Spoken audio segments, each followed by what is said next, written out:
Prone positioning can be used in mechanically ventilated patients with severe hypoxic respiratory failure to optimize oxygenation. It can also improve secretion clearance. The ICU physician may initiate proning in severe ARDS with life-threatening refractory hypoxemia or a PF ratio of less than 150. Patient preparation, communication, organization, competent staff, teamwork, functioning equipment, and time are key elements. Essential pre-procedural checks are performed at this stage.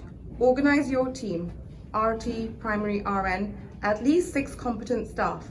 Organize a time, prepare your patient, ensure adequate sedation and analgesia.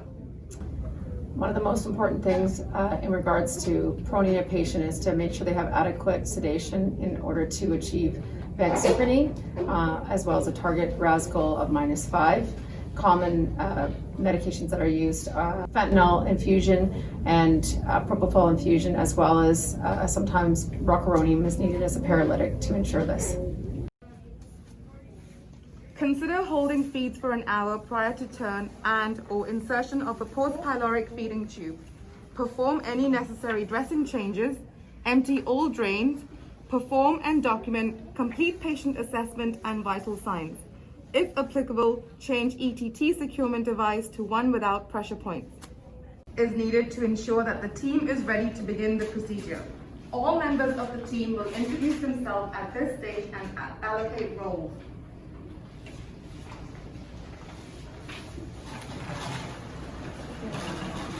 RT number 1. RT number 2.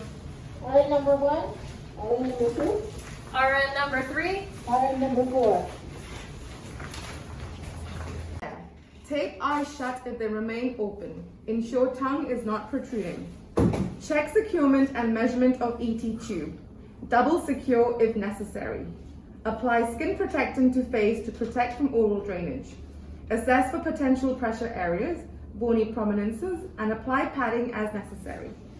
Disconnect all non-essential tubes, lines, monitoring devices for turn, example, enteral feeds, SCCDs. Pre-oxygenate. Under patient extending from feet to shoulders. Place tubes, lines, monitoring devices up or down as appropriate. Example, IVs to head, chest tubes, and Foley to feet. Tuck arms under torso. Place pillows over chest, pelvis, and shin. If required, place soaker pad face down over pelvic area. Roll a drawer sheet over patient, soaker pad, and pillows. Roll top and bottom sheet tightly together against patient's side. Max inflate bed.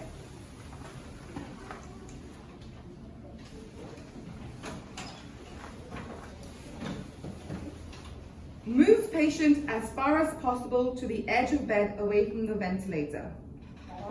Okay, away from the ventilator. Away from the ventilator. Towards me in a count of 3. When you're ready. 1, 2, and 3.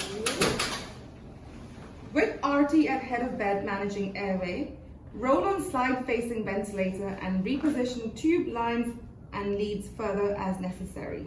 Complete roll to prone position. All right.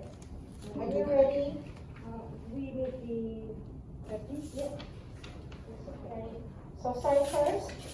Okay. 1, 2, 3. And then when you're ready, okay. 1, 2, and 3. And you can hold her. 2. Okay. Rotate arms parallel to the body, then flex so lying adjacent to head. Alternatively, swimmer's position can be used.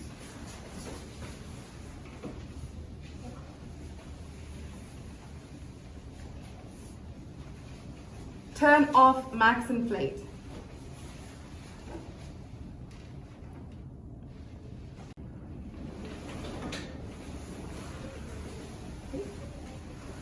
Check pillows placed appropriately. Should support shoulders and pelvis, allowing abdomen to hang unrestricted. Legs should be supported under shins, allowing feet to dangle.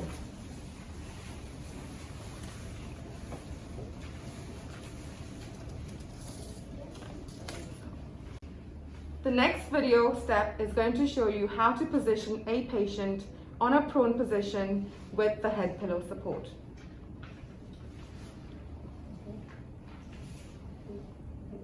Okay. 1, 2, 3. Sometimes it may be required that you have to adjust the head pillow by cutting according to what you need. Reconnect tubes, lines, monitoring devices that were connected for the term. Example, enteral feeds, SCCDs. Duration of proning may vary from 6 to 20 hours if tolerated. Duration should be specifically ordered by the physician. Some points to consider are pressure sores, most cited injury, facial periorbital edema, IV line ETT displacement, cardiovascular instability, ocular injury and corneal abrasions, brachial plexus injury, staff injury, and CRT line flow problems.